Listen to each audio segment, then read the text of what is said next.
going to move on to our next speaker, and I'm really pleased to say that Professor Luciano Floridi joins us, who is a Professor of Philosophy and Ethics of Information at the University of Oxford, and also the Director of Digital Ethics Lab. Now, Luciano has worked closely on digital ethics with the European Commission, the German Ethics Council, and in the UK with the House of Lords and the Cabinet Office.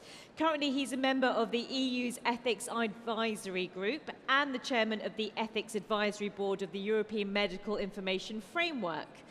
Using his vast experience, Luciano is going to talk to us now about how we define new ethics in this digital age, which includes the benefits of technology for society and also for the economy, whilst reinforcing the rights and freedoms of individuals. Can't think of a better person to do that. Please welcome Professor Luciano Floridi to the stage. That was a long introduction. Well, good morning to all of you who are quiet and to those of you who are still talking down there.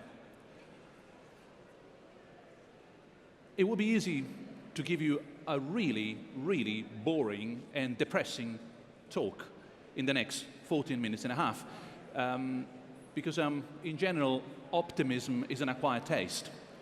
If you are intelligent, you shouldn't be optimistic. You look at the world and you can see that the world is going from bad to worse, and you conclude that there is no reason for being optimistic. The reason that some people like myself find, despite not being average intelligent, to be optimistic is that you take a longer term view.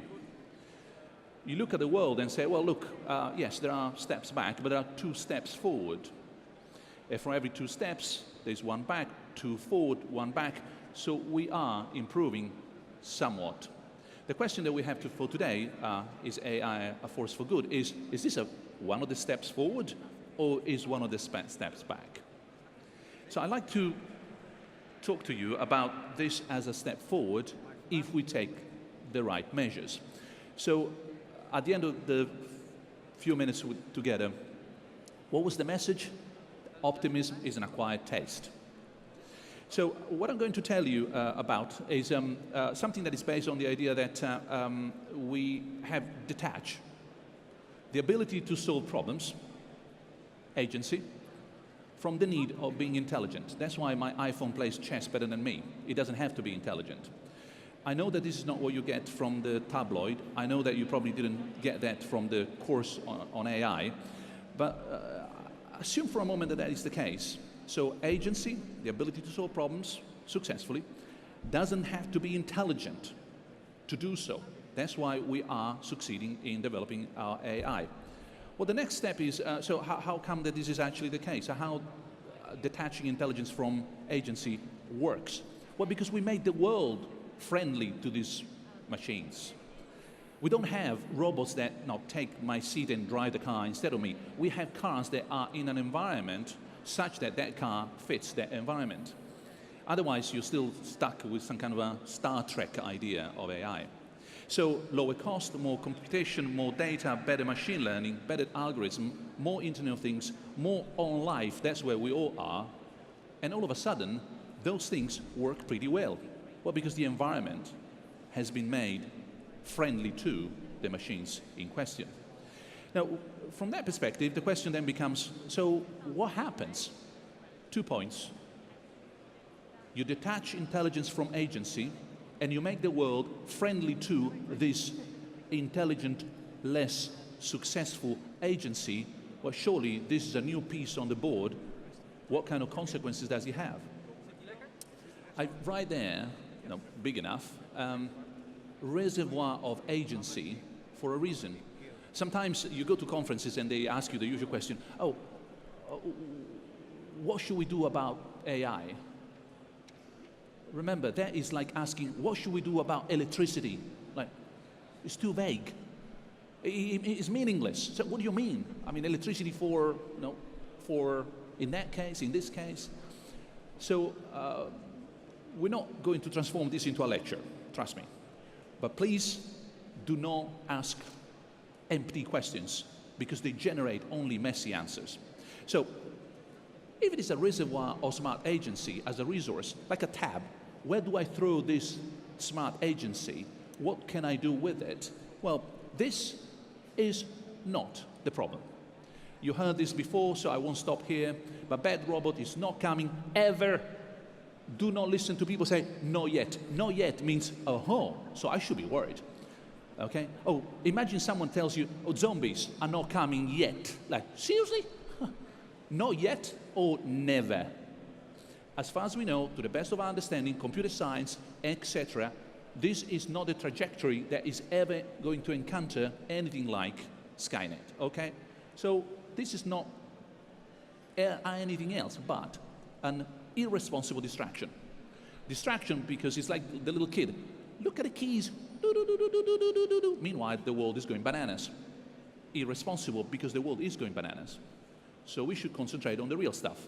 And what's the real stuff? So this is what happens if you use AI properly. I won't read it for you. It's big enough for anyone. But it's good use of AI. That's the default position, by the way. Technologies are always loaded, but some are loaded in the positive way and some loaded in a negative way. This stuff has been created to make a positive difference to our life. This is what happens if you misuse or overuse AI. Oh yeah, that's not good. I mean, it's not good for chocolate. Why should it be good for AI? Too much chocolate? No thank you. Too much AI? No thank you either. But there's also another problem. This is what happens if you underuse AI. You miss opportunities, and that's irresponsible. The whole world of health and care at the moment is underusing AI for fear of making a mistake. A sin as any other. So what can we do about this kind of issues? And I'll give you 5 challenges, and I'll leave to you how you want to go with this. First of all, we want to make sure that AI works against wrongdoing. Meaning that AI, together with digital technologies, have had this wonderful ability to make anybody vulnerable. So at least they're leveling the playing field. Now, if you have had your data stolen because you had bought a ticket from British Airways, it doesn't matter whether it was first class or the economy. You're still screwed. So at least at that point, we're all on the same boat. That vulnerability needs to be protected. AI can be there for that particular purpose. Make AI enhance human decision and control. Why? Because the world is getting complicated. What you see there is just one of the many statistics about how many people are going to live in immense cities. Who is going to manage those immense cities? And I'm not talking smart. I'm talking huge, complicated. Best scenario, they're going to be smart. Barcelona, Chicago, Rio de Janeiro. Worst scenario, well, I won't mention any other city, but AI will give a hand. That is an ethical sort of pressure that we have to make sure that we use AI for the benefit of everybody. Number 3, we want to have AI supporting human responsibility. Well, this means, for example, caring. In other context, maybe another time, the green and the blue, that's our chance to make a difference in the world. The green of our economy, our sustainability, etc., with the blue of our digital technologies, AI, the spearhead, they need to work together. Gone are the days when the environment was an enemy of technology, technology was an enemy of the environment. They have to get into a good marriage, or the future is going to be a little bit more difficult for everybody. Number 4, it has to work for humanity, not the other way around. After all, it's a sign of intelligence to make stupidity work for you, isn't it? So what does that mean? Here I will stop a little bit longer on this point because there is some misunderstanding. The misunderstanding normally is called work. First of all, once and for all, Plan A, since we left paradise, was not working. So do not get this point about, oh, everybody wants to work. No, everybody wants to have a salary that comes with work. If you can have a salary without working, I'm sure the queue is pretty long. And when I say work, don't look at this room. But we are the 1%. Look at the other 99. That kind of work. The work that you have to wake up at that time in the morning and go back in the evening at that time, and you can't wait for the weekend. That work, surely no one is going to miss it. But what we will miss is the salary that comes with it. So the narrative about AI is going to destroy, eliminate work, etc. Well, this is what the report about truck drivers says in terms of driverless cars.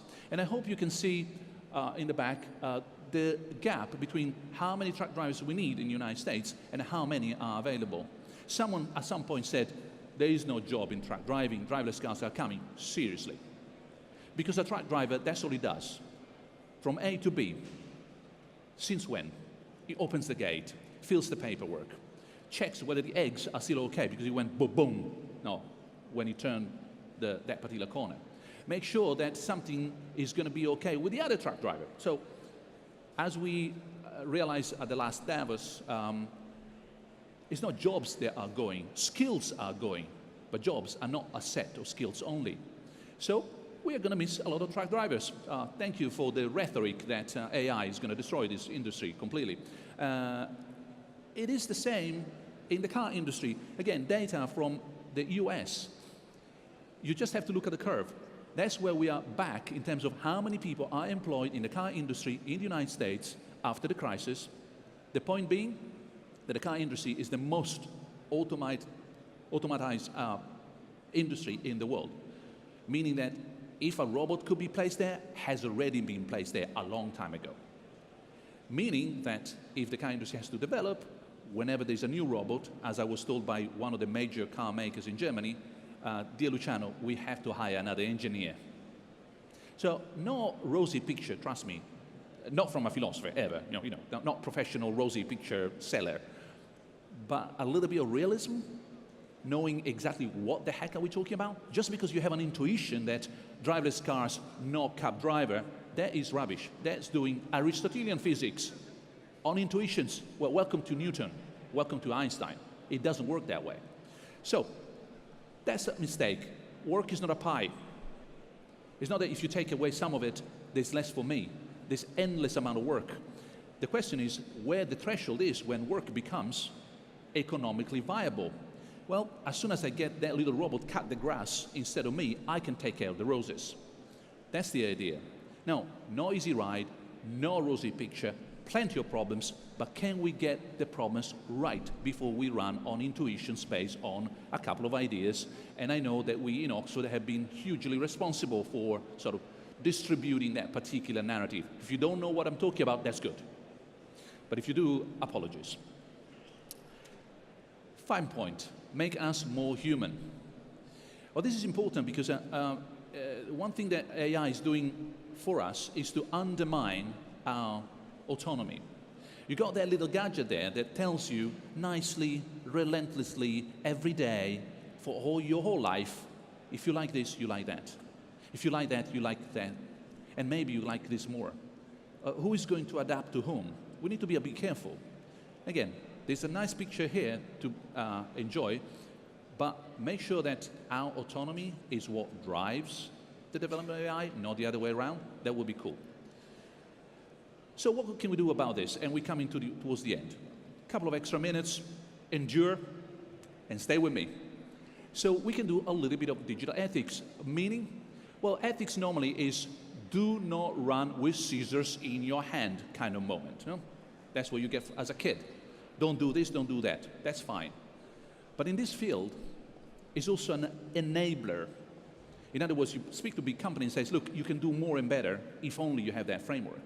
So it's not just about don't do this and don't do that, but it's also you should do this, and you should do that. That's what I like to call soft ethics. Now, you don't find this around, so Google it, but the difference between soft and hard is the following. Soft ethics is post-compliance. You talk to some, again, big companies and say, oh, but surely the GDPR and yeah, of course. That is the rules of the game. How do you win? Because playing according to the rules is necessary but insufficient. You don't win the game just by playing according to the rules. You're just part of the game. Oh, and what's playing to win, that's called ethics. It's what you do of and above within the constraints of compliance, legal, human rights on the other, and feasibility at the bottom. Can be done, doesn't do anything against human rights, is compliant with law? Yes. Okay, show me how you win now. That's the kind of soft ethics that we are developing in a variety of contexts, back in London, back in Brussels, what we should be doing. Why? And that's really the end of the last few seconds. Well, because this soft ethics has a kind of a double advantage, a twofold force. On the one hand, you have risk management. If you do the right thing, or you try to do the right thing, at least you can avoid the Cambridge Analytica moment. Say, oops, that was expensive. We could have done something better or differently.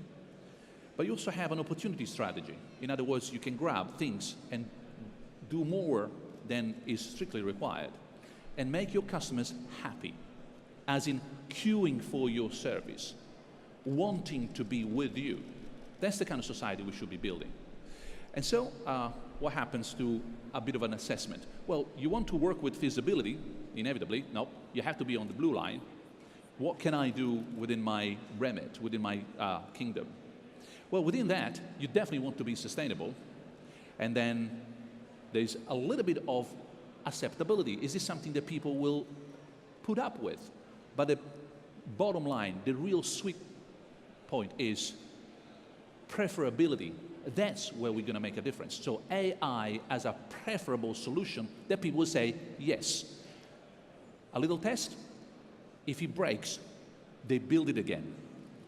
If I lose my watch, I'm going to buy it tomorrow. If my iPhone stops working, I'm going to buy it again. If that popcorn machine in my house stops working, I don't care. I didn't need a popcorn machine.